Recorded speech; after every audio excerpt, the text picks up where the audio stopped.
স্থানীয় সময় শুক্রবার ইয়েমেনের হাদ্রামাউত প্রদেশে সৌদি আরব সমর্থিত গোষ্ঠী বিমান হামলা চালায়। এতে বেশ কয়েকজন হতাহত হয়েছেন। দেশটিতে সংযুক্ত আরব আমিরাত সমর্থিত বিচ্ছিন্নতাবাদীদের কাছ থেকে বিভিন্ন সামরিক ক্যাম্পের নিয়ন্ত্রণ নিতে সৌদি সমর্থিত সংগঠনটি একটি অভিযানের সূচনা করেছে বলেও অভিযোগ করেন এসটিসি প্রধান।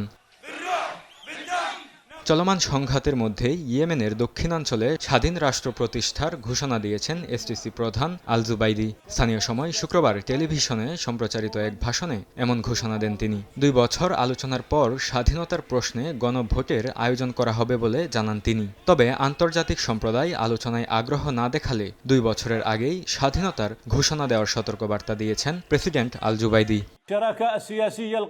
আমরা শান্তিপূর্ণভাবে দাবি আদায় করতে চাই। যদি আন্তর্জাতিক সম্প্রদায় আলোচনার আগ্রহ না দেখায় অথবা ফের যদি ইয়েমেনের দক্ষিণাঞ্চলে কোনো ধরনের হামলা হয়, তাহলে আমরা 2 বছরের অপেক্ষা করব না, তার আগেই স্বাধীনতার ঘোষণা করব।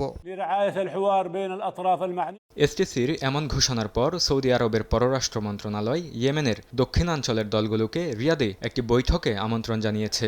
সমস্যা সমাধানে দেশটিতে আন্তর্জাতিকভাবে স্বীকৃত সরকারের অনুরোধকে স্বাগত জানিয়েই এমন সিদ্ধান্ত নিয়েছে বলে জানায় তারা।